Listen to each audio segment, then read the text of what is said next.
Day 51 of 100 days challenge. ಇವತ್ತು full dramatic day bro. ಇವತ್ತು morning start ಆಗಿದ್ದು ನನ್ನ ಡೇ UGC ವಿಡಿಯೋಸ್ ಇಂದ ಇಂಡೋರ್ ಶೂಟ್ ಜೊತೆ. ಅದ್ರ ಜೊತೆ ಚೂರು ಎಡಿಟ್ ಮಾಡ್ಬಿಟ್ಟು ಸಬ್ಮಿಟ್ ಮಾಡಿದೆ ವಿಡಿಯೋಸ್ನ. ಆಮೇಲೆ ಲಂಚ್ಗಂತ ನಾನು ಗಾಡಿ ತೆಗ್ದೆ. ನಂಗೆ ರಿಯಲೈಸ್ ಆಯ್ತು ನನ್ ಗೇರ್ ವೈರ್ ಕಟ್ ಆಗಿದೆ ಅಂತ. ಅದೇ ಟೈಮಲ್ಲಿ ದಪ್ಕೊಂಡು ಹೋಗ್ಬೇಕು ಅಂದ್ರೆ ಗರಾಜ್ ಇದ್ದಿದ್ದು 1 ಕಿಲೋಮೀಟರ್ ದೂರ. And all of the sudden it starts to rain. Full ಜೋರ್ ಮಳೆ ಬಂತು. ಬಟ್ ಆದ್ರೂ ಏನ್ ಮಾಡಕ್ಕಾಗಲ್ಲ, ಹೋಗ್ಲೇಬೇಕು. ಅಟ್ ಲಾಸ್ಟ್ ಹೋಗ್ಬಿಟ್ಟು ರೀಚ್ ಆದೆ. ರೀಚ್ ಆದ್ಮೇಲೆ ನನ್ಗೆ ಗೊತ್ತಾಯ್ತು ನಂದು ಗೇರ್ ವೈರ್ ಜೊತೆ ಇಂಡಿಕೇಟರ್ ಮತ್ತೆ ಬ್ಯಾಟ್ರಿ ಕೂಡ ಚೇಂಜ್ ಮಾಡಿಸ್ಬೇಕಾಗತ್ತೆ ಅಂತ. ಸೊ ಅವ್ರು ಹೇಳಿದ್ರು ಇನ್ನ 1 hour ವೇಟ್ ಮಾಡ್ಬೇಕಾಗತ್ತೆ. 3:30 ಆಗಿತ್ತು. ಹೋಗ್ಬಿಟ್ಟು ಲಂಚ್ ಮಾಡಿದೆ. So obviously biryani for lunch. Good day or bad day, biryani saves my life. ಅದಾದ್ಮೇಲೆ 1.5 hour ಆದ್ಮೇಲೆ ಎಲ್ಲ ರೆಡಿ ಆಯ್ತು. ನಮ್ ಬೈಕ್ ರೆಡಿ ಆದ ಕೂಡಲೇ ನೆಕ್ಸ್ಟ್ PGಗೆ ಬಂದೆ. PGಗೆ ಬಂದ ಕೂಡಲೇ 2 ಪಾರ್ಸಲ್ ಬಂದಿತ್ತು. First one ring light. ಇವಾಗ ಶೂಟ್ ಮಾಡ್ಬೇಕಾದಾಗ ನಂಗೆ ಲೈಟಿಂಗ್ ಪ್ರಾಬ್ಲಮ್ ಆಗ್ತಿತ್ತು. ಸೊ ಅದಕ್ಕೋಸ್ಕರ ಒಳ್ಳೆ ಕಾಂಟೆಂಟ್ ಕೊಡ್ಬೇಕು ಅಂತ ರಿಂಗ್ ಲೈಟ್ ಆರ್ಡರ್ ಮಾಡಿದೆ.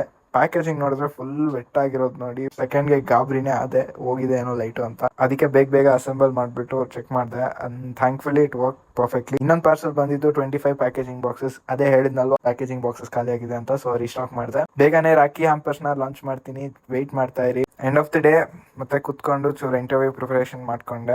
ಇವತ್ತು ಒಂದು ಹೋಲ್ ಕ್ರೇಜಿ ಡೇ. ಮತ್ತೆ ಡೇ 52 ಜೊತೆ ಮೀಟ್ ಆಗ್ತೀನಿ. ಅಲ್ಲಿ ತನಕ ನನ್ನ ಜರ್ನಿ ಜೊತೆ ಕನೆಕ್ಟ್ ಆಗಿರೋದಕ್ಕೆ ಫಾಲೋ ಮಾಡಿ, ಸಪೋರ್ಟ್ ಮಾಡಿ, ಶೇರ್ ಮಾಡಿ. Thank you.